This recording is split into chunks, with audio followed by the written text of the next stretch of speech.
አሰላሙ አለይኩም ወራህመቱላሂ ወበረካቱ። ውድና የተከበራችሁ የቻናል ቤተሰቦች እንደምን አላችሁ? እንደምን ከርማችኋል? እንግዲህ እንደተለመደው ወደ እናንተ በነቢያት ታሪክ ብቅ ብያለሁ። ዛሬ የምንመለከተው የነቢዩላህ ኢድሪስ አለይሂ ሰላም እና የነቢዩላህ ኑህ አለይሂ ሰላም የህይወት ታሪክ እንመለከታለን። አብራችሁን ቆዩ። ነቢዩላህ ኢድሪስ አለይሂ ሰላም ታሪክ በጊዜው አባታችን አደም አለይሂ ሰላም ከሞተ 15 ክፍለ ዘመናት 1500 ዓመት ተቆጥሯል። የአደም ልጆች ቁጥር ምንም እንኳን ቢጨምርም በአደም ልጆች ዘና እስካሁን ምንም አይነት የኩፍር እንቅስቃሴ የለም። ያ ዘመናት ሁሉ የአደም ልጆች አላህን በብቸኝነት እያመለኩ ነው። አሁን ግን ሰዎች አስተሳሰባቸው እየተቀየረ መጣ። ትንሽ የሸይጣን ኮቴ ያንሸራትታቸው ጀምሯል። ነቢዩላህ ኢድሪስ አለይሂ ሰላም ይባላሉ። ረጅም ሰዓት ዝምታን የሚያስደስታቸው ሰው ናቸው። ከተናገሩም ሂክማ ያላትንና አጠር ያለች ንግግር ነበር የሚናገሩት። ለመጀመሪያ ጊዜ በቀለም መጻፍ የጀመሩት እሳቸው ናቸው። ለመጀመሪያ ጊዜ ልብስ ሰፍተው መልበስ የጀመሩትም ነቢዩላህ ኢድሪስ አለይሂ ሰላም ናቸው። ሁሌም ልብስ ሲሰፉ መርፌዋን ባስገቡና ባስወጡ ቁጥር ሱብሃንአላህ ይሉ ነበረ። አላህም የኮከብ እውቀትን እና የስነ ፈለግን አስተምሯቸዋል። የእውነትንም ሁሉ ቁልፍም አላህ ሰጥቷቸዋል። በዘመናቸው የነበሩ ሰዎች ስለ አጻጻፍ ያስተምሩ ነበር። ሀገሪቷ ባቢሎን ትባላለች። ዘመኑ ገና የስልጣኔ ጀንበር ብቅ በሚልበት ዘመን ነበረ። የከተማዋ ሕዝብ ለሽርክና ለፈሳድ ገና ፍሬሽ ስለሆኑ ኢድሪስ አለይሂ ሰላም ተግባራቸው እንዲቆጠቡ ቢመክሯቸውም ጥቂት ሰዎች ሲቀሩ ሰው ሁሉ አሻፈረ ብሎ በጥመት ላይ መጽናት ጀመሩ። ከብዙ እልህ አስጨራሽ የዳዋ ትግል በኋላ ኢድሪስ አለይሂ ሰላም ሀገሪቱን ለቀው ወደ ሌላ ቦታ ለመሄድ ወሰኑ። ጥቂት ተከታዮቻቸውንም ሲያማክሩ ምንም እንኳን ሀገራቸው ጥለው ለመውጣት ትንሽ ቢያንገራግሩም በኢድሪስ አለይሂ ሰላም አንደበተ ርቱዕነት በሀሳባቸው ሊስማሙ ቻሉ። ነቢዩላህ ኢድሪስ አለይሂ ሰላም ከባቢሎን ከተማ ተከታዮቻቸውን ይዘው ወጡና ብዙ ከተጓዙ በኋላ አፍሪካዊቷ ቀደምት ከተማ የሆነችውን ግብፅን ገና ስትቆረቆር ከህዝቧ ጋር ተቀላቀሉ። ገና ከተማዋ ከመግባታቸው ነበረ ወደ አላህና ወደ መልካም ስነ ምግባር ዳዋ ማድረግ የጀመሩት። በዛ መሃል ወደ ሻም ሶሪያ አካባቢና ወደ ፍልስጤም በመሄድ ሰዎችን ወደ አላህ ይጣሩ ነበረ። ይሁን እንጂ ለመቀመጫነት ግን ግብጽ ነበር የመረጡት። እዛው ለልጆቻቸውም የተለያዩ ዱንያዊና አኺራዊ ትምህርቶችን የሚሰጡ ነበረ። በነቢዩላህ ኢድሪስ አለይሂ ሰላም ዘመን ላይ ያሉ ቋንቋ ብዛት 72 ነበረ። የፈለጉበት በመሄድ ዳዕዋ ያደርግ ዘንድ አላህ ሁሉንም ቋንቋ አሳውቋቸው ነበር። እንዲህ እያለ ኢድሪስ እድሜያቸው 865 ደረሰ። አላህም እንዲህ ሲል ለኢድሪስ ወህይ ያወረደላቸው፣ በእያንዳንዱ ቀን የአደም ልጆች ሁሉ የሚሰሩትን አጀር ያህል ላንተም እጽፍልሃለሁ። ኢድሪስ ግን እድሜያቸው እንዲጨመርላቸውና ሌላ ብዙ መልካም ስራ መስራት ነበር ፍላጎታቸው። ይሁን እንጂ ፍላጎታቸው በምኞት ብቻ ሊገደብ አልፈለጉም ነበረ። አንድ መልካም ጓደኛ ነበራቸውና እሱን ወደ አላህ ዘና እንዲወስዳቸው እና አላህ በእድሜያቸው ላይ የሚጨመርላቸው ዘና ሊጠይቁት እንደሆነ አስረድተውት ከመልአኩ ጋር መልአኩ በሁለት ክንፉ መካከል ይዟቸው አየሩን እየሰነጣጠቀ ጉዞ ወደ ሰማያት ጀመሩ። ሰማያት በመልአኩ ክንፎች እየቀዘፈ በከፍተኛ ፍጥነት አንደኛ ሰማይ ደረሱ። ሁለተኛ፣ ሶስተኛ፣ አራተኛ ሰማይ ላይ እንደደረሱ መለከል መውት ወደ ምድር እየተመዘገዘገ አገኙትና ኢድሪስን ያዘው መልአክ መለከል መውት አስቁሞ የኢድሪስ እድሜ ስንት እንደቀረው መዝገቡን እንዲያይለት ጠየቀው። መለከል መውትም መዝገቡን ተመለከተና ኢድሪስ የት አለ አለው። መልአኩም እዚህ ክንፌ ውስጥ ነው አለው። መለከል መውትም ይገርማል፣ አሁን እኮ የእሱ ቀጠሮ ደርሶ እሱ ጋር ነበር የምከንፈው። እኔ ልገረም የቻልኩት አላህ የኢድሪስ ሩህ በአራተኛ ሰማይ ላይ ሄደህ አውጣ ሲለኝ ግራ ተጋብቼ ነበር። ምክንያቱም ኢድሪስ በምድር ላይ ሳለ እንዴት አላህ ከአራተኛ ሰማይ ሩህን እንዲያወጣ ያዘኛል ብዬ ነው አለ። መልአኩም ትንሽ እንዲያቆየው ቢጠይቀው መለከል መውት ግን አሁን ነፍሱን እንዳወጣ እዚች ነውና የታዘዝኩት እዚች ነው የማወጣው ብሎ ኢድሪስ በተወለዱ በ865 ዓመታቸው በመልአኩ እቅፍ ውስጥ ሳሉ ሩሃቸው በአራተኛ ሰማይ ላይ ወጣች። ለዚህ ነው አላህ በሱረቱል መርየም እንዲህ ያለው፣ በመጽሐፍም በኢድሪስን ሄኖክን አውሳ፣ እርሱም እውነተኛ ነቢይ ነበርና ወደ ከፍተኛም ስፍራ አነሳ ነው። ኢድሪስ ከመሞቱ በኋላ ለተወሰኑ ዓመታት የሰው ዘሮች አላህን ለማጋራት በብቸኝነት ያመልኩ ነበረ። ያ ትውልድን ይተካና አላህን በማምለክ ወደር የሌላቸው መልካምና ዘመኑ ለነበሩ ሰዎች አርአያ የሆኑ ውስን ሰዎች ህዝቡን በሞት ይለዩ ጀመር። በዘመኑ የነበሩ ህዝቦችም በእነዚያ ደጋግ ሰዎች ህልፈት እጅጉን አዝነዋል። ሐዘናቸው ለማስታገስ እነዚህ ደጋግ የአላህ ባሮች ለማስታወስ ሐውልት ሊሰሩላቸው ተነጋገሩበትና እቅዳቸውን በማድረግ በ5 ትልልቅና ደጋግ ሰዎች ስም 5 ሐውልት በከተማው መሃል አቋቋሙላቸው። ስማቸውም ውድ፣ ሱዋዕ፣ የጉስ፣ የቁዕ፣ ነስር እነዚህ ናቸው። በእነዚህ መልኩ እነዚህን ደጋግ ሰዎች ሁሌም የሚያወሷቸው ነበረ። ከከተማይቱ ሰዎች እነዚህ ደጋግ የአላህ ባሮች ካላቸው ክብር አንጻር ሐውልታቸውንም ወደር የለሽ ክብር ያከብሩ ነበረ። እንዲህ እያለ ሰው ለዚህ ሐውልቶች ያለው ቦታ ሁኔታ እየተቀያየረ መጣና በሐውልቱ አጠገብ ሲያልፉ ለሐውልቱ ክብር በሚል እያጎበደዱ ማለፍ ጀመሩ። ጊዜው ይነጉዳል። ክረምትና በጋ ቀጠሯቸውን ጠብቀው በፍጥነት ይተካካሉ። ክረምት ሲመጣ ዝናብ፣ በጋ ሲመጣ ፀሐይ የሐውልቶቹን ይዘት መቀያየር ጀመረ። የከተማይቱ ነዋሪዎች ሐውልቶችን ከውድመት ለመታደግ አንድ ቤት አምልኮ ውስጥ ሊያስገቧቸው ወሰኑ። ሐውልቶቹ መጠለያ ውስጥ ካስገቡ በኋላ ለሐውልቶቹ ያላቸው ቦታ ይበልጥ ጨመረ። በገቡና በወጡ ቁጥር ለሐውልቶቹ ማጎብደድ ጀመሩ። ያን ጊዜ አላህ ሱብሓነሁ ወተዓላ ከነዚህ ህዝቦች ወደ ቀጥተኛው መንገድ ይመራ ዘንድ ኑህ የተባለ መልእክተኛን አስነሳ። ነቢዩላህ ኑህ ዓለይሂ ሰላም አላህ ሱብሓነሁ ወተዓላ ከነዚያ ህዝቦች ወደ ቀጥተኛው መንገድ ይመራቸው ዘና ኑህ የተባለ መልእክተኛን አስነሳ። ኑህም ህዝባቸውን ሰበሰቡና እኔ ለእናንተ ታማኝ መልእክተኛ ነኝ፣ አላህንም ፍሩ ታዘዙኝም፣ በእርሱ ላይ ምንም ዋጋ ክፍያ አልጠየቃችሁም፣ ዋጋዬ በዓለማት ጌታ ላይ እጅ በሌላ አይደለም ብሎ ህዝባቸውን ተጣሩ። ይህ ሲሰሙ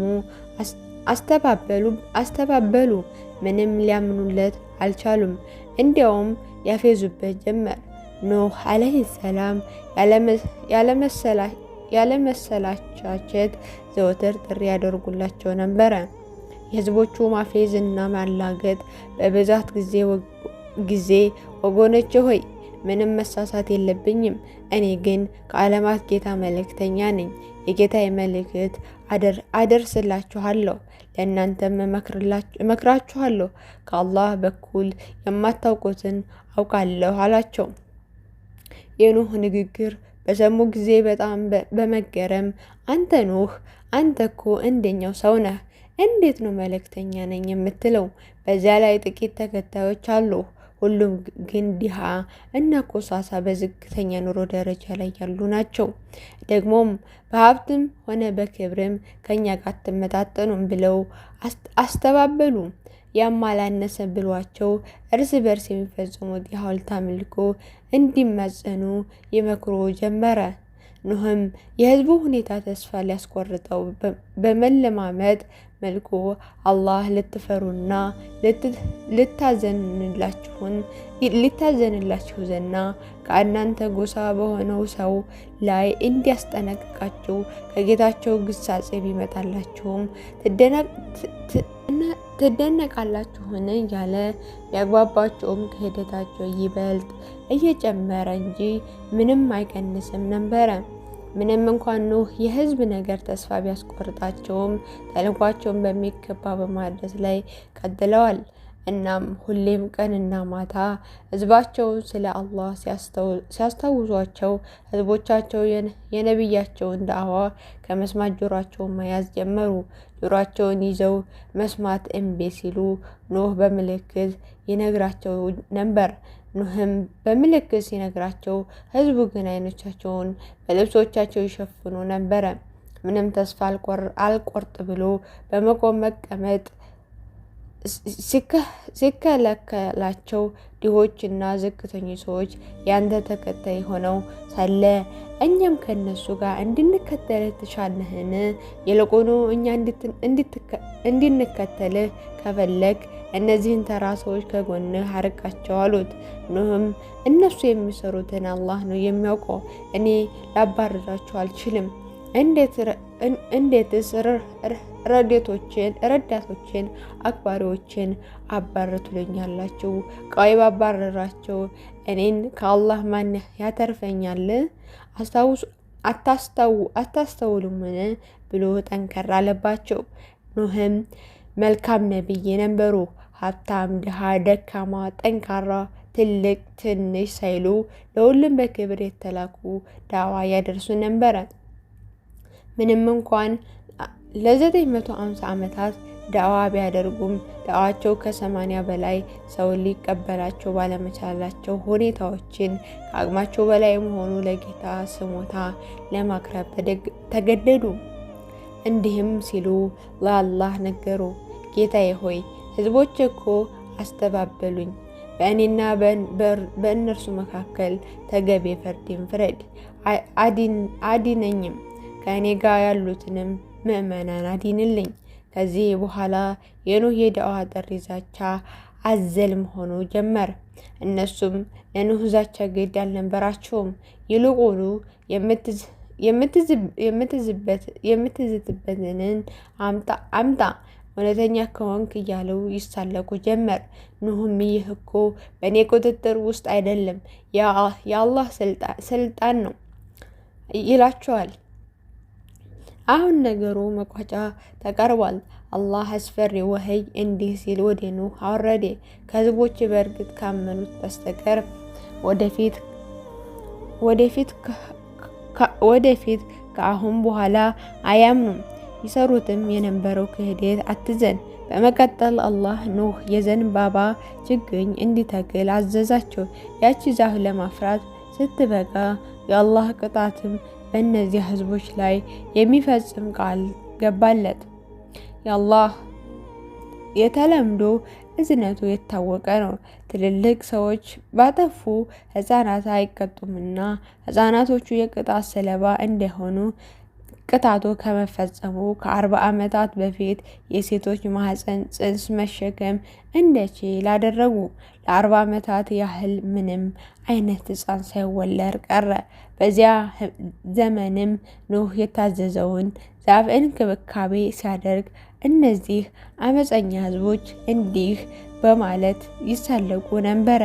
አንተ ኑህ ነብይ ነኝ እያልክ ዘራፍ ብለህ አላዋጣ ሲልህ ወደ ግብርና ገባህ እንዴ?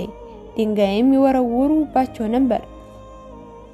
የተተከለችው ዛፍ 50 ዓመት ሲሞላ አላህ ለኑህ ወህይ ማውረድ ዛፎችን እንዲቆርጣቸው አዘዘ።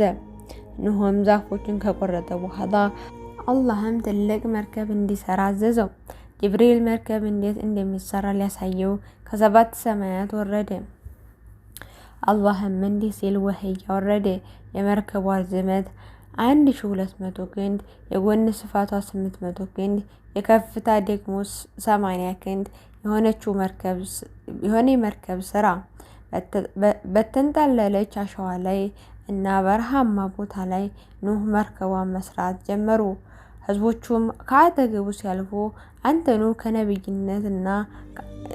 ከነቢይነት አናጺነት ይሻላል ብለህ ነውን? እያሉ ያፌዙበታል። ከፊሎች ደግሞ ኑህ መርከብ እኮ ለባህር ነው የሚሰራው፣ አንተ እልም ያለ በረሃ ላይ ትሰራለህ እንዴ? ይሏቸዋል። ኑህም ለስለስ ባለ አንደበት ዛሬ በእኛ ላይ ብትሳለቁ ነገ እኛም በእናንተ ላይ እንሳለቅባችኋለን ይሏቸው ነበር። የመርከቧ ስራ ከተጠናቀቀ በኋላ አላህ ኑህን ያመነበትን ሁሉ መርከብ ላይ እንዲጭን እና ከእያንዳንዱ እንስሳና የዱር አራዊት አንድ ወንድ አንድ ሴት መርከቧ እንዲጭኑ አዘዘ። የአማኞች ቁጥር 80 ብቻ ነበረ። ለኑህም 2 ሚስቶች ነበሯቸው። አንደኛዋ ሙስሊም ስትሆን ሁለተኛዋ አመፀኛ ካፊር ናት። እሱም ሙስሊሟን መርከብ ላይ ጫናት። መርከቧ ውስጥ ሁሉም ቦታ ከያዘ ፀሐይ ብርሃኗን ተነጠቀች። ምድር በአስፈሪ ጽልመት ተዋጠች። ሰማይም በዶፍ ዝናብ ማዝነቧን ጀመረ። በከርሰ ምድር ታምቆ የነበረው ውሃ መሬቱን እየሰነጠቀ ለጉድ መፍለቅ ጀመረ። ከሰማይ የወረደው ውሃና ከምድር የወጣው ውሃ ሲገናኝ ምድርን ከአቅሟ በላይ መጥለቅለቅ ጀመረች። ያን ጊዜ መርከቧ ቀስ እያለች መንሳፈፍ ጀመረች። ውሃው በየሰዓቱ እየጨመረ ነው። አጋጣሚው ሁኔታውን ለማጣራት ወደ ምድር ሲመለከት የአብራካቸው ክንፋኝ የሆነው ልጃቸው አንዴ ሲወድቅ አንዴ ሲነሳ ውሃው ሲያንከራትታቸው ተመለከቱ። እንዲህም ሲል ተጣሩ፣ ልጄና ከእኛ ጋር ተሳፍረው ከሃዲያን ሕዝብም አትሁን። አንዱ ግን በትዕቢት የተሞላ ነውና ከውሃው ይጠብቀኝ ዘንድ ወደ ተራራ እወጣለሁ ብሎ መለሰላቸው። እሳቸውም ዛሬ ከአላህ ትእዛዝ ምንም ጠባቂ የለም እርሱ ያዘነለት ካልሆነ በቀር ብለው ንግግራቸውን ሳይጨርሱ እንደ ትልቅ ተራራ ያለ ማዕበል መጣና ልጁን ጠራርጎ ወሰደው። ኑህም ልጄ እያሉ ወደ አላህ ሲጮሁ አላህም ኑህ ሆይ እርሱ ከቤተሰብህ አይደለም፣ እርሱ መልካም ያልሆነ ስራ ነው። በእርሱ እውቀት የሌለብንም ነገር አትጠይቀኝ። እኔ ከሚሳሳቱት ሰዎች እንዳትሆን እገስጽሃለሁ አለው። ወዲያውኑ ተጸጸተና ተመለሰ። እንዲህም አለ፣ ጌታዬ ሆይ በሱ እውቀት የሌለኝን ነገር የምጠይቅ ከመሆን እኔ በአንተ እጠበቃለሁ አለ። ለእኔ በትምረይዘንና በምታዝንልኝ ጊዜ ከከሳሪዎች እሆናለሁና አለ። ውሃንም ምድርን ለ40 ቀናት ያህል ካጥለቀለቀ በኋላ ምንም አይነት ነፍስ ያለው ነገር ከምድር ገጽ ጠፋ። ኢብን አባስ ባወሩት ሐዲስ ኑህና ተከታዮቹ በመርከቧ ውስጥ ለ6 ወራት ቆይተዋል። በብዙ ዘገባዎች እንደተጠቀሰው ኑህና አማቾቹ ከመርከቢቱ የወረዱት በአሹራ ዕለት ነው፣ በሙሐረም 10ኛው ቀን ማለት ነው። በብዙ ዘገባዎች እንደተጠቀሰው ነቢያችን ሰለላሁ ዐለይሂ ወሰለም ይህንን አላህ ሙሳን ከመስመጥ ያዳነበትና ኑህ ዐለይሂ ሰላምን ከመጥለቅ ያዳነበት የአሹራ ዕለት በመጾም አክብረዋል።